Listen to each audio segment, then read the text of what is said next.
Noong una kong marinig ang iyak mula sa lumang bahay ni Lola, akala ko'y hangin lang. Pero nang marinig ko ulit, mas malinaw, mas malalim, parang hinagpis ng isang nilalang na hindi na tao, alam kong may mali.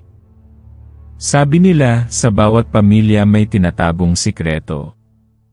Pero ang sa amin halimaw ang laman ng kasaysayan. Ako si Elena.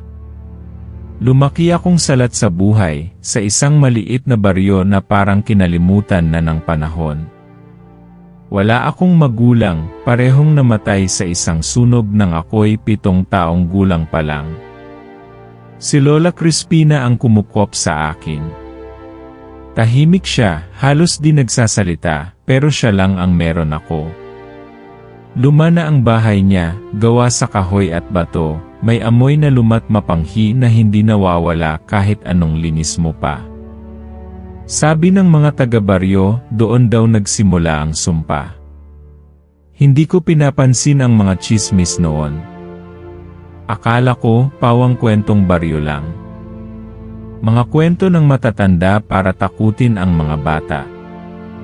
Hanggang sa isang gabi, nakita ko si Lola na may kausap sa dilim. Wala akong nakita kundi aninong parang gumagapang sa likod bahay. Nakatayo lang si Lola, parang wala sa sarili, habang paulit-ulit na binubulong ang salitang, "Huwag kang lalabas, hindi pa oras." Mula noon, hindi na ako mapakali. May kung anong bumabagabag sa akin tuwing gabi. May tunog ng kaluskos mula sa kisam. May amoy na parang nasusunog na buhok. At may mga matang mapula na sa paningin ko'y dumudungaw mula sa bintana ng silid ni Lola. Pero tuwing sinasabi ko to sa kanya, tatahimik lang siya at sasabihin, "Huwag kang matakot, apo. Hindi ka niya gagalawin basta't sumunod ka lang." Dumalas ang pagbisita ng mga uwak sa bakuran. Isang gabi, nakita namin ng kaibigan kong si Remy ang isa sa mga manok namin, wala nang laman ang loob, pero buwang balat, parang sinupsop mula sa loob. Natatawa pa si Remy noon, sinabing baka hayop lang ang may gawa. Pero nang makita naming may bakas ng paa sa putik, malalalim, mahahaba, at may kuko, hindi na siya tumawa. Si Remy ang tanging kakampi ko. Siya lang ang naniniwala sakin. Sa tuwing natatakot ako, inaakay niya ako palayo. Nagbibiro pa siya minsan, kung aswang yan, ihahampas ko ng walis tingting sa mukha niya. Pero kahit siya, kinabahan na rin nang minsang marinig naming kumakalmot sa ilalim ng bahay. Hindi hayop ang tunog. Parang kamay. Parang taong galit na galit at gustong makawala. Isang araw, may dumating na estranghero sa baryo, isang matandang lalaki na may takip ang isang mata. Dumiretso siya sa bahay namin, hawak ang isang lumang Biblia at buntot pagi. Hindi man lang siya nagpakilala.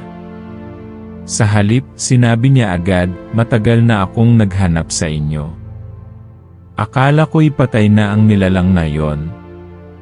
Pero buhay pa pala siya at ikaw, batang babae, ikaw ang susi. Hindi ko maintindihan. Nagtalo sila ni Lola. Matagal. Mabilis. Malalim ang Tagalog. Ang huling narinig ko bago ko sila iwan ay ang sigaw ni Lola, "Hindi mo siya pwedeng kunin. Hindi mo alam kung anong ginawa ko para mapanatili siyang buhay." Kinagabihan, wala ang matandang lalaki. Pero may iniwan siyang sulat sa ilalim ng pintuan. Nakasulat sa dugo, pag sumikat ang ika-7 buwan, lilitaw ang tunay niyang anyo. Lalong nagulo ang isip ko. Hindi ko alam kung sino ang mas dapat kong katakutan, ang matandang lalaki o si Lola. Pero isang bagay ang malinaw, may nililihim siya. Isang lihim na pilit niyang iniiwasan na mabunyag. Sa mga tingin niyang palihim, sa mga paglalakbay niya tuwing gabi, sa silid sa itaas ng bahay na palaging nakalock, doon yata nagsisimula ang lahat. Minsang nawala si Lola ng 2 araw. Hinanap ko siya sa buong baryo. Wala. Wala ring makapagsabi kung saan siya nagpunta. Pagbalik niya, duguan ang laylayan ng saya niya, nanginginig ang mga kamay. Pero humiti siya sakin. Isang ngiting hindi ko makalimutan, hindi dahil sa saya, kundi dahil sa lungkot. Para bang gusto niya akong yakapin, pero may pumipigil sa kanya. Hindi na siya nagsalita ng kahit ano noong gabing yon. Pero naramdaman ko, may isang bagay na malapit nang mangyari. Nang sumunod na gabi, habang tulog si Remy sa sala at ako'y papunta na sa kwarto, may narinig akong malalim na buntong hininga mula sa silid ni Lola. At isang boses. Hindi boses niya. Malalim. Parang 2 tinig sa iisang bibig. Sumilip ako sa butas ng pinto. At doon, nakita ko ang hindi ko makakalimutan kahit kailan. Si Lola ay hindi na si Lola. Hindi ko alam kung ano ang mas nakakatakot, ang anyo niya, o ang katotohanang matagal ko na pala siyang hindi tunay na kilala. Kaya ko to ikinukwento ngayon, hindi para takutin ka, kundi para magbabala. Dahil ang bahay na iniwan niya sakin ay buhay pa. At ang nilalang na iniingatan niya ng matagal, hindi na nakakulong. Simula noong nakita ko ang tunay na anyo ni Lola, hindi na ako mapakali. Parang lahat ng ingay sa paligid, yung kaluskos ng dahon, kalampag ng bubong, at pagaspas ng mga uwak, lahat yon may kahulugan na sa akin. Para akong may mga matang hindi akin. Lahat ng kilos ng mga tao sa paligid ko, napapansin ko. Lahat ng tahimik na bulungan, parang sigaw sa tenga ko. Pero higit sa lahat, parang may gumising sa loob ko. Isang parte ng pagkatao kong matagal ng tulog, o baka itinatago lang ni Lola sa akin. Noong bata pa ako, tuwing tatanungin ko siya kung nasaan ang mga magulang ko, palagi niyang sagot, nasa payapa na sila. Akala ko, simpleng sagot lang yon ng isang matandang ayaw lang akong saktan. Pero ngayon, alam kong may mas malalim na dahilan. Nagsimula akong magtanong-tanong sa mga matatanda sa baryo. Tahimik silang lahat. Parang may pader sa pagitan naming lahat. Si Aling Deli, ang matandang hilot, nakatingin lang sa akin ng matagal bago siya bumulong, anak ka ng apoy at gabi. Hindi ka dapat nandito. Hindi ko na siya natanong pa. Bigla siyang tumalikod at nagsara ng pinto. Doon ko rin unti-unting naramdaman ang paglayo ng mga tao sa paligid ko. Si Remy na lang ang natirang kampante sa tabi ko, pero ramdam ko rin kahit siya, may pag-aalinlangan na rin. Hindi ko siya masisisi. Ako man, kung ako ang kaibigan ko, baka matagal na akong lumayo. Isang gabi, habang binubuklat ko ang lumang bowl ni Lola sa silong, may nakita akong kahon. Balot ito sa puting tela at may sulat na nakaukit, huwag bubuksan hanggat hindi pa handa. Pero binuksan ko pa rin. Doon ko nakita ang isang mutya, maliit, kulay bughaw, at tila buhay. Umiinit ito sa palad ko. Kasama ng mutya ang isang lumang larawan, si Lola, mas bata pa, kasama ang isang lalaking hindi ko kilala. Sa likod ng litrato, may sulat, anak natin ang magdadala ng liwanag o dilim. Noong gabing yon, may dumating. Nasa likod bahay ako, hawak ang mutya, nang biglang bumalot ang malamig na hangin sa paligid. Lumingon ako, at sa gitna ng aninong gumagalaw sa ilalim ng mga punong kahoy, lumitaw ang isang nilalang. Mukha siyang matanda, pero hindi tao. Ang balat niya ay parang balete, ang buhok ay puting-puti, at ang mga mata ay walang itim. Nagsalita siya nang hindi gumagalaw ang bibig. Ikaw ang ina po ng dalawa, ng tagapangalaga, at ng sinumpa. Dumadaloy sa dugo mo ang parehong liwanag at kadiliman. Natigilan ako. Gusto kong tumakbo pero hindi ako makagalaw. Lumapit siya. Sa bawat hakbang, lumalalim ang lupa. Ang nilalang na inilagay sa silong ng bahay nyo, siya ang nagdala ng kamalasan sa inyong angkan. Ngunit hindi siya ang tunay na panganib. May isang mas makapangyarihan, mas matagal nang nagkukubli. At ngayon, unti-unti na siyang bumabalik. Tinanong ko siya kung sino siya. Ang sagot niya, ako si Diwata Aluna. Tagapangalaga ng mutya ng buhangin at tubig. Ako ang tinawag noong unang pumasok ang kadiliman sa mundo ninyo. Itinuro niya ang mutyang hawak ko. Yan ang huling proteksyon ng angkan mo. Pero hindi sapat kung hindi mo tanggapin kung sino ka. Ayoko. Hindi ko gusto ang takot, ang sakit, ang misteryo. Gusto ko lang ng normal na buhay. Pero parang huli na ang lahat. Hindi mo kailangang lumaban ngayon, dagdag niya, pero kailangang mamili ka kung mananatili kang bulag o magbubukas ng mata kahit masakit. Bigla siyang naglaho. Walang tunog. Walang ihip ng hangin. Pero naiwan sa akin ang isang piraso ng balat ng punong kahoy. Sa likod nito, may nakaukit na salitang hindi ko maunawaan. Pero nararamdaman ko ang bigat. Kinabukasan, sinabi ko kay Remy ang lahat. Hindi siya nagsalita agad. Tinignan lang niya ako ng matagal bago siya huminga ng malalim. Kung totoo lahat ng yan, anong gagawin mo?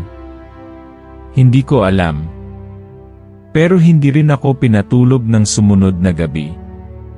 Sa panaginip ko, naroon ang lalaki sa lumang litrato.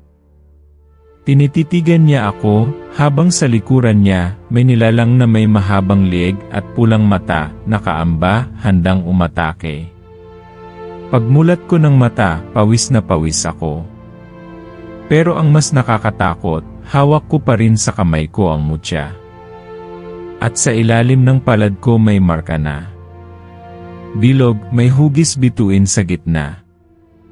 Hindi ko alam kung anong ibig sabihin ito. Pero isa lang ang malinaw, hindi ko na maiiwasan ang kapalaran kong matagal nang inihanda para sa akin. At sa pagdating ng susunod na gabi, may lalabas muli mula sa lumang bahay. At baka, hindi ko na ito makontrol. Pagkatapos ng gabing iyon, pakiramdam ko'y hindi na ako si Elena. Parang may humiwa sa pagkatao ko at iniwang bukas ang sugat. Isang bahagi ko ang gusto lang muling bumalik sa simpleng buhay, magluto ng sinangag tuwing umaga, magtanim ng kamote sa likod bahay, tumawa kasama si Remy. Pero ang isang bahagi ko, gising na at palaging naghihintay sa pagdilim. Simula nang lumitaw ang marka sa palad ko, hindi na nawala ang pakiramdam na may nakamasid sa akin. Kahit anong gawin kong pagtakip, nandun pa rin ang bakas, parang paso, parang paalala ng isang sumpang hindi ko hinihingi.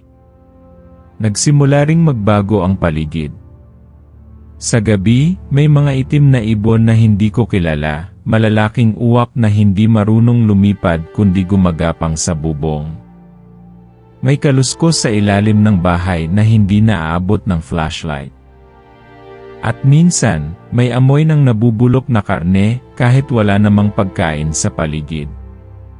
Isang gabi, nadatnan ko ang pinto ng lumang silid ni Lola na nakabukas at sa loob, may mga kalmot sa dingding. 5 kuko, malalim, sariwa pa ang balat ng kahoy. Ayokong maniwala. Ayokong tanggapin na bahagi ako ng ganitong mundo. Pero bawat araw na lumilipas, lalong tumitibay ang katotohanang hindi ko matatakasan. Si Remay lang ang karamay ko, pero kahit siya, napapansin kong nagiging tahimik na rin. Isang gabi, habang magkasama kaming nakaupo sa balkonahe, tinanong niya ako, kung totoo ngang galing sa'yo ang mutya, ibig sabihin, matagal nang may itinatago sa'yo si Lola, di ba? Tumango lang ako. Hindi ko kayang sagutin ng buo. Sa puso ko, naroon pa rin ang sakit, ang katotohanang ang nagpalaki sa akin. Ang minahal kong parang tunay na ina, ay may nililihim sa akin mula pa noong pagkabata. Hindi mo siya galit? Tanong ni Remay. Tahimik akong tumingin sa langit. Hindi ko alam. Pero ang mas masakit, baka simula't simula pa lang, alam na niyang hindi ko mapipili ang buhay na gusto ko. Napayuko si Remay. Kung ako yan, baka matagal ko nang tinakbuhan lahat. Hindi ko siya masisi. Ni minsan, hindi ko siya hiningan ng tulong, pero nanatili siya. Sa gitna ng dilim at kabaliwan, siya lang ang tila matino. Pero alam kong hindi ko siya madadamay pa.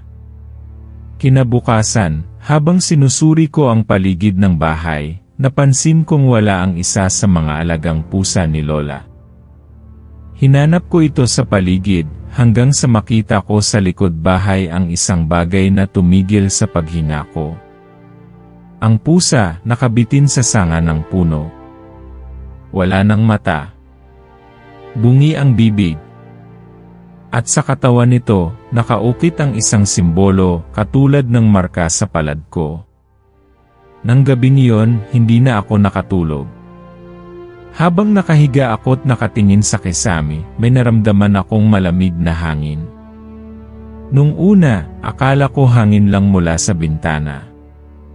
Pero nang mapansin kong sarado ang lahat ng bintana, doon ko naisip may pumasok. Bumangon ako. Dala ang mutya, lumabas ako ng silid. Tahimik ang buong bahay, pero may aninong gumapang sa gilid ng dingding. Mabilis. Malalim. Parang usok na may buhay. Sinundan ko ito hanggang silong, kung saan naroon pa rin ang bowl na pinagkunan ko ng mutya. Nang biglang bumukas ang bowl ng mag-isa, isang malamig na hangin ang kumawala mula sa loob. At kasabay nito, isang tinig pamilyar, basag, puno ng hinagpis. Elena, bakit mo ako pinalaya? Hindi ako makagalaw. Hindi ko alam kung takot ba yon o awa. Pero bago pa ako makasagot, biglang may humatak sa akin mula sa likod. Isang kamay, mabilis, mainit, matigas. Napapikit ako sa takot, pero nang dumilat ako, nasa labas na ako ng bahay. Sa harap ko, si Diwata Aluna. Napalapit na siya. At hindi siya nag-iisa. Inangat niya ang kamay niya at ipinakita sa akin ang isa pang mutya, kulay itim. Ito ang mutya ng anino. Dapat tong manatiling nakakulong. Pero ngayon, may gustong palayain siya. Itinuro niya ang bahay namin. Ang silong ay kulungan. Ang palad mo, susi. Pero hindi lang ikaw ang may dugong tagapagmana, may isa pa. Isa pa, tanong ko, nanginginig. Tumango si Aluna. Hindi mo siya kilala. Pero siya ang anak ng gabi. At sa susunod na buwan, kapag pinagsama ang dalawang mutya, magigising ang nilalang na mas matanda pa sa baryo nyo. Hindi ko alam kung ano ang mas matimbang, ang takot sa nilalang na paparating, o ang kirot ng katotohanang may mga bagay sa sarili kong pagkatao na hindi ko pa rin kilala. Sa loob-loob ko, gusto kong lumaban. Gusto kong iligtas ang sarili ko, ang baryo, si Remy, pero hindi ko alam kung sapat ako. Paano kung mali ang desisyon ko? Paano kung, sa huli, ako mismo ang maging dahilan ng kapahamakan? Tahimik si Aluna habang tinitingnan ako. Parang naririnig niya ang lahat ng tanong sa isip ko. Ang lakas ay hindi sa kapangyarihan ng gagaling. Nasa puso ng pumipili ng tama, kahit masakit, kahit mag-isa. At bago siya tuluyang maglaho, iniabot niya sa akin ang itim na mutya. Bantayan mo to, Elena. Dahil darating ang oras ikaw lang ang pipili kung alin ang dapat mabuhay, liwanag o dilim. At sa gitna ng gabing tahimik, biglang humalakhak ang isang tinig mula sa loob ng bahay. Mataas, malalim, at hindi na tao. Simula nang iniwan sa akin ni Diwata Aluna ang itim na mutya, araw-araw ko nang nararamdaman ang bigat ng responsibilidad. Hindi na ako makatulog ng maayos. Sa bawat pagdilat ng mata ko sa umaga, pakiramdam ko'y may nagmamasid. Hindi lang basta presensya, kundi galit. Galit na matagal nang nakakulong, at ngayoy unti-unting lumalabas sa bawat sulok ng lumang bahay. Si Remy, kahit takot na rin, nananatili pa rin kasama ko. Hindi na siya kasing daldal tulad noon. Tahimik na lang siyang nakaupo tuwing gabi, hawak ang walis tingting at krus na kahoy na siya pa mismo ang gumawa mula sa puno ng santol sa may ilog. Hindi man niya sabihin, ramdam kong gusto niya akong tulungan, pero hindi na niya alam kung paano. Ano nang gagawin natin kung bumalik talaga yon? Tanong niya minsang gabi, habang nasa labas kamit nagbabantay. Hindi ko alam, sagot ko, sabay titig sa itim na mutyang nakasabit sa kwintas ko. Pero kailangan nating harapin. Hindi na natin pwedeng takasan. Napalingon kami pareho nang marinig namin ang sigaw mula sa kabilang baryo. Isang sigaw na babae, matinis, puno ng takot. Tumakbo kami papunta roon, at nadatnan ang mga tao sa paligid ng bahay ni Mang Lucio, ang albularyong kilala sa lugar. Nakita namin ang katawan niya, nakaayos sa papag, pero ang mata ay wala na. Parang may humigop sa kaluluwa niya. At sa dingding ng bahay niya, may marka parehong-pareho sa nakita ko sa pusa. Isa na naman, bulong ni Remay. Hindi kami nagtagal doon. Bumalik kami sa bahay at agad nagsimula ng paghahanda. Sa tulong ng ilang orasyon na iniwan ni Aluna, sinubukan naming gumawa ng bilog ng asin sa paligid ng bahay. Sa bawat sulok, nagsabit kami ng dahon ng laurel at mutya ng bawang. Sa gitna ng silid, inilagay ko ang parehong bughaw at itim na mutya sa altar na gawa sa lumang mesa ni Lola. Sa ilalim ng mesa, may basong may tubig at apoy na kandila, balansing liwanag at anino, sabi ni Aluna. Pero kahit anong paghahanda, hindi nawawala ang kaba. Bakit kaya ako? Tanong ko kay Remy habang nililinis ang lumang krus ni Lola. Bakit hindi si Lola, o ang magulang ko? Bakit ako ang kailangang harapin to? Tahimik siya sa una, pero maya-maya ay nagsalita rin. Baka dahil ikaw lang ang may tapang na tanungin kung anong totoo. Lahat kasi tayo, sanay nang tumanggap ng kwento kahit hindi natin nauunawaan. Pero ikaw, Elena, hindi ka tumigil. At siguro ikaw talaga ang hinihintay ng mutya. Gusto kong maniwala. Pero sa totoo lang, hindi ko pa rin makita ang sarili ko bilang bayani.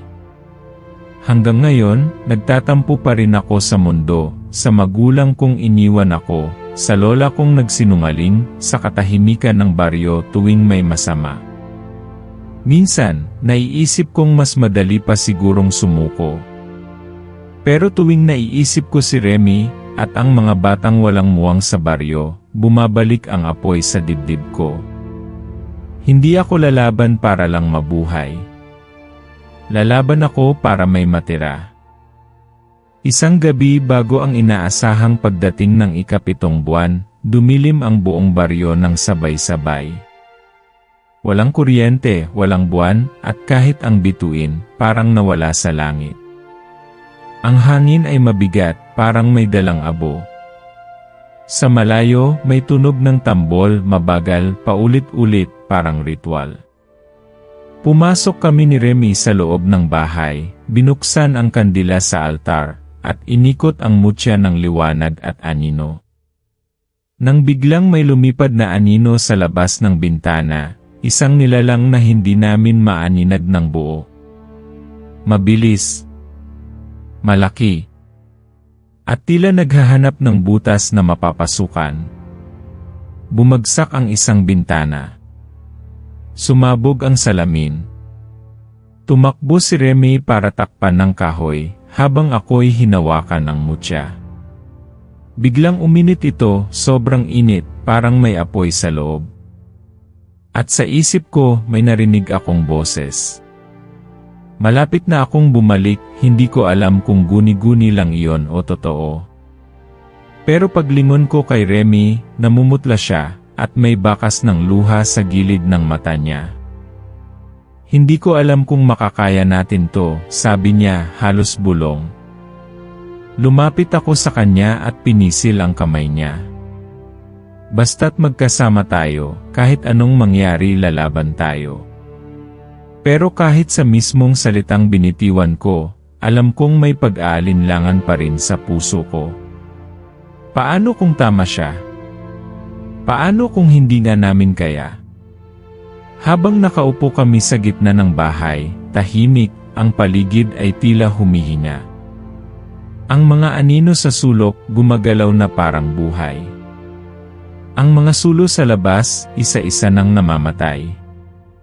Sa kisame may patak ng dugo. 1, 2, 3. At nang tuminala ako, doon ko nakita isang mata. Pula. Malalim. Nakadungaw mula sa butas ng kisam. Napaatras ako, natapilok, at napahawak sa altar. Si Remy, agad akong hinila palayo. Pero ang mutya, umiilaw na ng sobra, parang may itinataboy, o may hinahanda. Bago pa naming malaman kung ano ang lalabas mula sa kisame, biglang tumigil ang lahat ng tunog. Walang hangin. Walang ingay. Walang galaw. Isang katahimikang mas malakas pa sa sigaw. At doon ko naisip, hindi na kami naghihintay. Narito na siya. Akala ko, kilala ko si Remy. Simula pagkabata, siya na ang palaging nasa tabi ko, kapag umiiyak ako dahil kinaasar ako sa eskwela, kapag gutom kami at naghahati ng isang pirasong tinapay, kapag gabi at takot akong matulog mag-isa. Si Remy ang kanlungan ko, ang katuwang ko sa dilim. Pero nang gabing iyon, habang pareho kaming nakaupo sa gilid ng altar, hawak ang mutya at nag-aabang kung kailan muling gagalaw ang mga anino sa kisam, may napansin ako. Kumakabog ang dibdib ko. Hindi dahil sa takot, hindi pa. Kundi dahil sa kakaibang naramdaman ko mula sa kanya. Naninginig ang kamay niya. Normal lang sana sa takot, pero hindi yon ang ikinabahala ko. Kasi habang nanginginig ang kamay niya, unti-unti ring nagbabago ang itsura niya. Hindi malaki. Maliit lang. Pero sapat para makita ko ang marka sa pulso niya. Katulad ng sa akin. Bilog. May bituin sa gitna. Pero mas madilim, parang sunog. Remy, mahina kong tawag. Saan mo nakuha yang marka? Hindi siya sumagot. Nakayuko lang siya, parang nagdadasal. Nang muli kong tanungin, nilingon niya ako, pero hindi na yon ang mga mata ng kaibigang kilala ko. Pula. Makinis. Parang walang kaluluwa. Tumayo ako agad. Napaatras. Hinawakan ko ang mutya, pero hindi ito umiilaw. Tahimik lang ito sa palad ko, parang natutulog. Parang takot din hindi ako kalaban, Elena, sabi ni Remy. Boses niya pa rin, pero may halo, parang may kasamang isa pang boses, mas malalim, mas mabigat. Ano ka? Tanong ko, halos hindi lumalabas ang boses ko. Simula pa ba to? Tumayo rin siya, mabagal. Hindi lumalapit. Hindi ko sinadyang itago sa'yo. Akala ko, kaya ko. Akala ko, kung mananatili akong nasa tabi mo, hindi ko mararamdaman to. Yung bagay na nasa loob ko. Parang binagsakan ako ng mundo. Hindi ko alam kung mas matimbang ang galit o ang sakit. Kaibigan ko siya. Tanging kasama ko sa laban na to, tiwala ko sa kanya buo. Pero ngayon, parang siya pa mismo ang tuluyang sumira sa mundong pinanghahawakan ko. Dugo mo ba talaga yon? Isa ka rin ba sa kanila? Nanginginig ang boses ko. Kasama ka ba sa nagkukubli sa dilim? Umiling siya, mariin. Hindi ko alam kung anong klaseng nilalang ang nasa dugo ko. Pero hindi ko ito pinili. Katulad mo may iniwang mansa sa akin ang nakaraan. Tahimik ako. Hindi ko alam kung maniniwala ba ako. Pero sa puso ko, isang tanong ang paulit-ulit, paano kung hindi lang ako ang susi? Paano kung dalawa kaming sinadya ng tadhana, isang liwanag, isang anino pero parehong tagapagbukas ng pinto? Sa kalagitnaan ng gulong yon, biglang lumamig ang paligid. Umiikot ang hangin sa loob ng bahay, at ang mga kandila sa altar isa-isang namatay. Ang mutya sa palad ko, biglang uminit, pero hindi bughaw ang liwanag na inilalabas nito. Maitim. Mapula. At sa loob ng apoy na yon, may lumabas na tinig, pinagtagpo kayo hindi para labanan ang dilim. Pinagtagpo kayo upang isilang ito. Lumuhod si Remy, hawak ang ulo. Ako na may napasigaw, hawak ang mutya, pilit itong pinipigil. Hindi yan totoo, sigaw ko.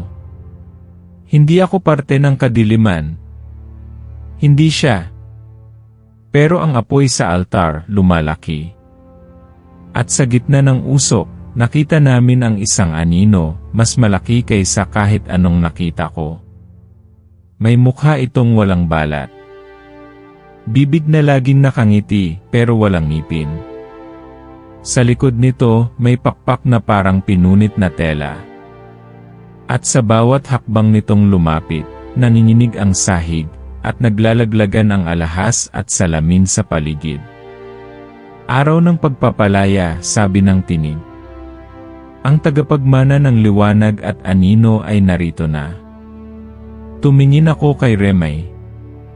Tulo ang luha niya pero hindi siya kumikibo. Para siyang nawalan ng sarili. At sa loob ng katahimikan, biglang dumilim ang lahat. Hindi lang bahay, pati paligid. Pati sarili ko. Wala akong makita. Wala akong marinig. Hanggang sa maramdaman ko ang malamig na kamay sa balikat ko. Elena, sabi ng isang pamilyar na tinig. Paglingon ko, si Lola. Ngunit hindi ang matanda kong kilala. Bata siya. Siguro nasa edad 20. Maganda. Mapanatag ang mukha. At sa likod niya may liwanag. Pero ang mas nakapagtataka, may hawak siyang espada. Hindi ng bakal, kundi gawa sa liwanag mismo. Hindi ikaw ang hinirang para pumili. Pero ikaw ang may kakayahang tumanggi.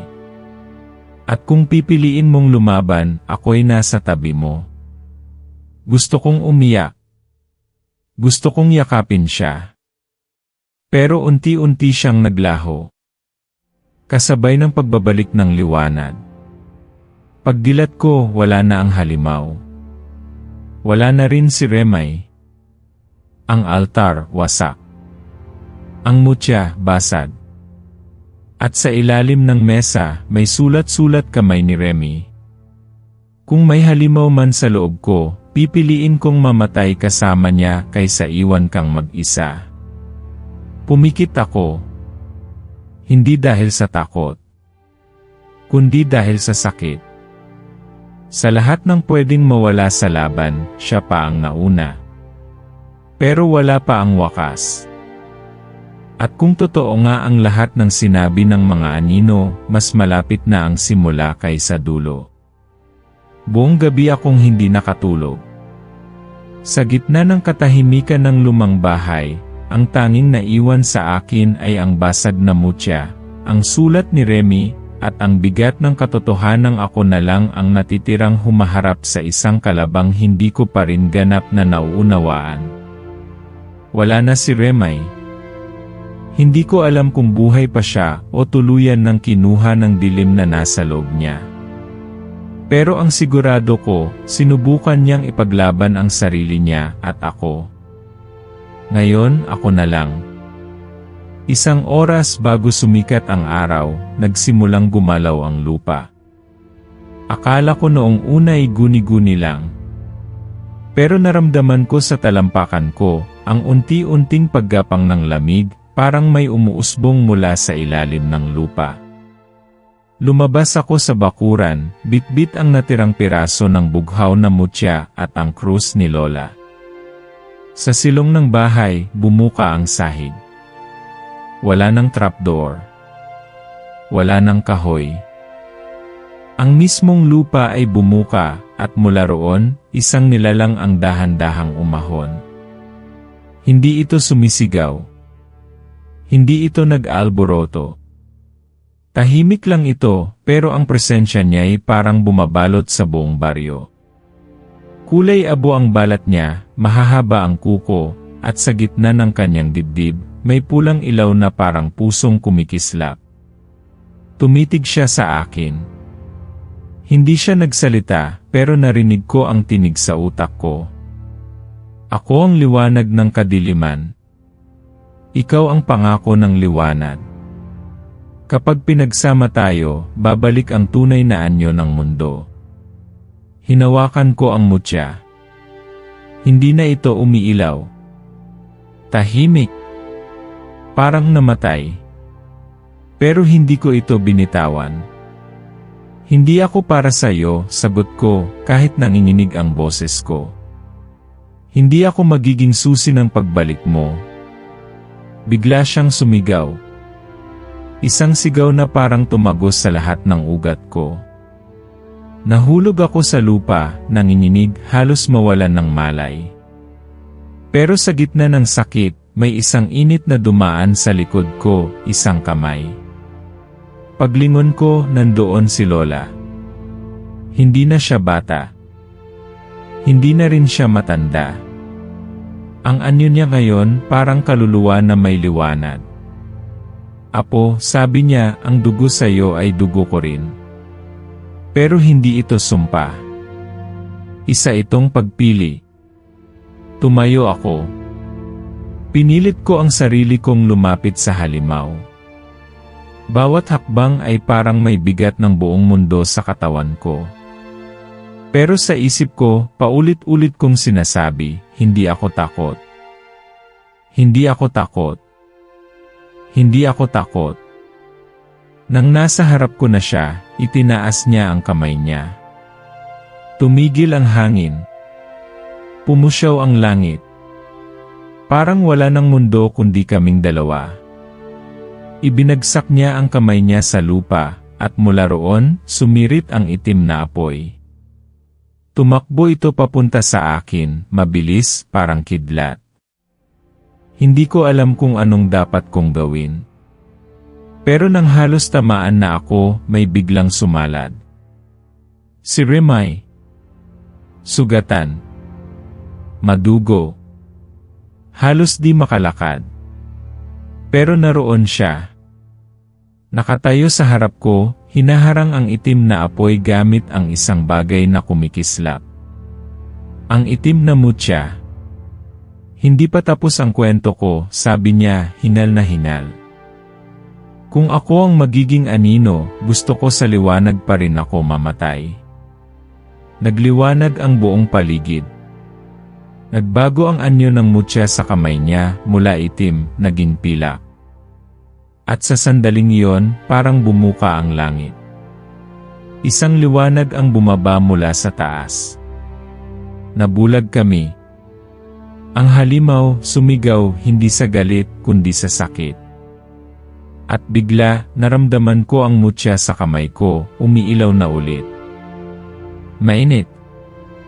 Buhay. Tiningnan ko si Remy. Nanghihina siya. Nakaluhod. Pero minisyan niya ako. Tapusin mo na, sabi niya. Ikaw lang ang makakagawa niyan.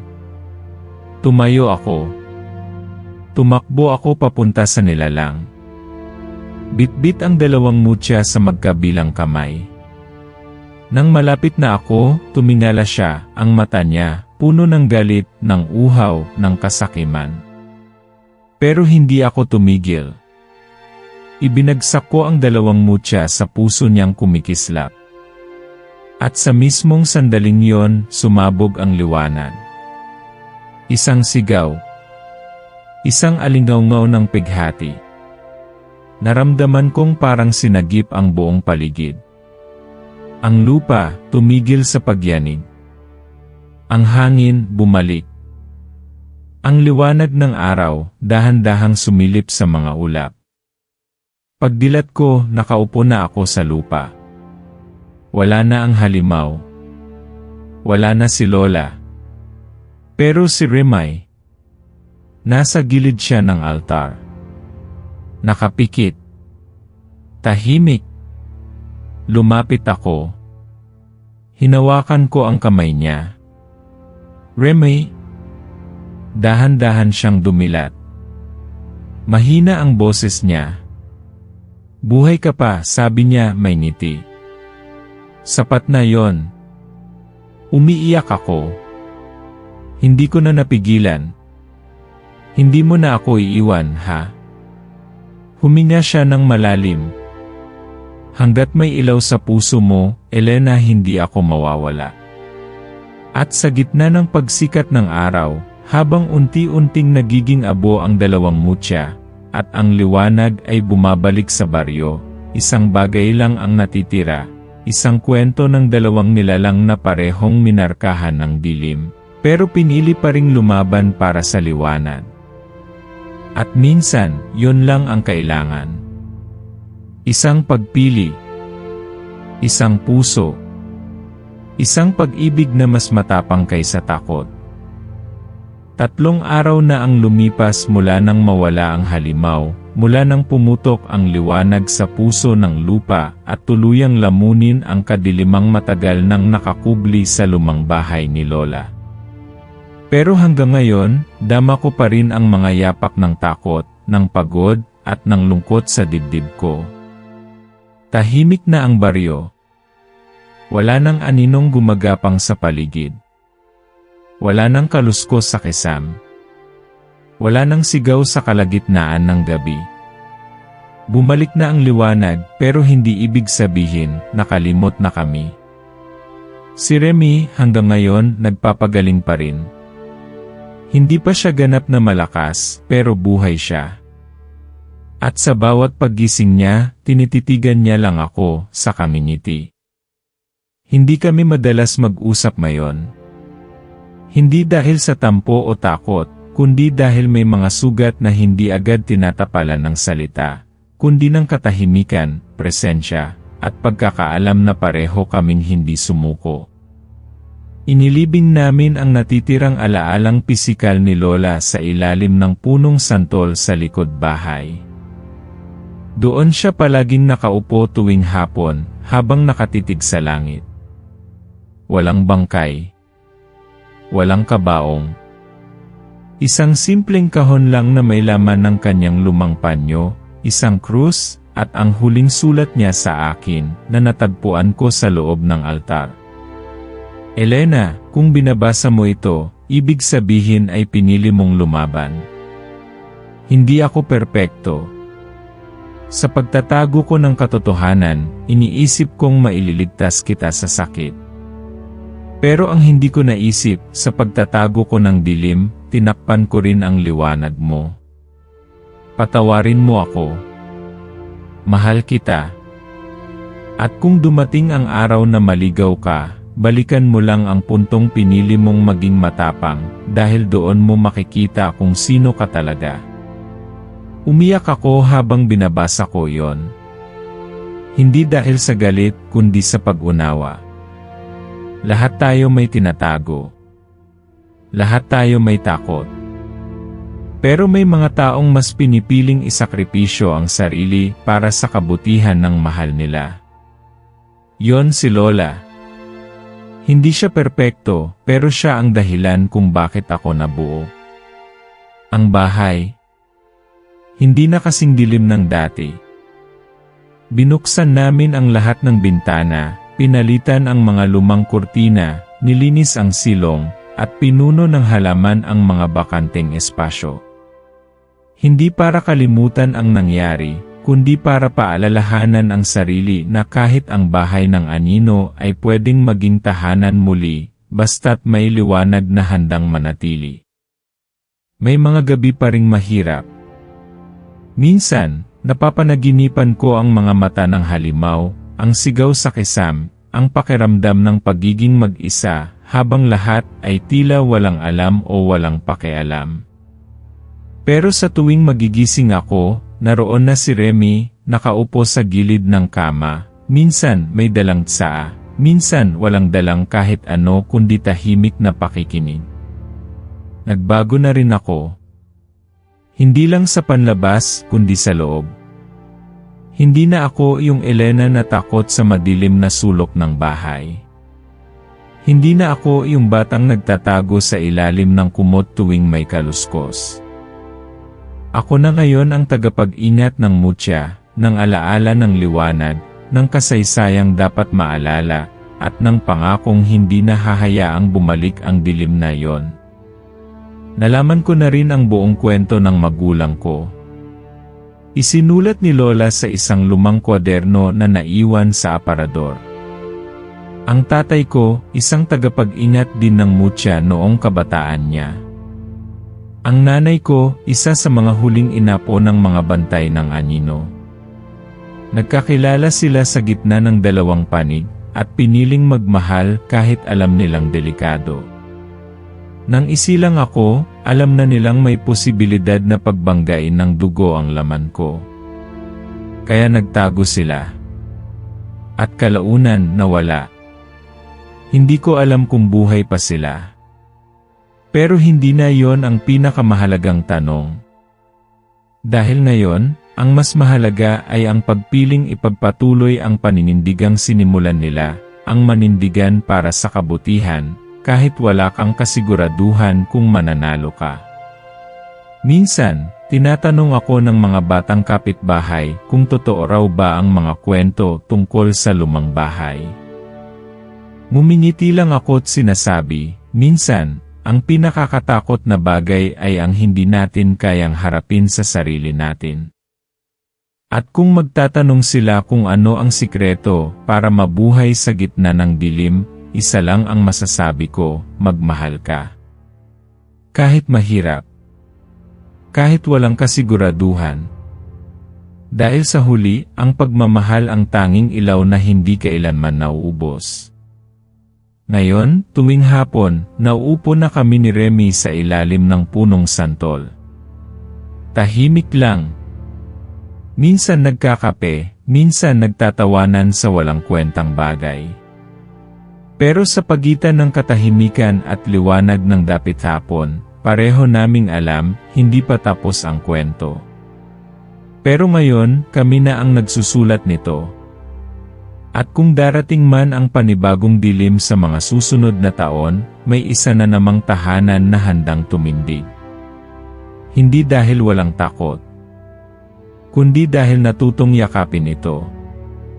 Dahil minsan, ang pinakamakapangyarihang sandata ay ang pusong pinili pa ring magmahal, kahit nasaktan, kahit iniwan, kahit nasugatan.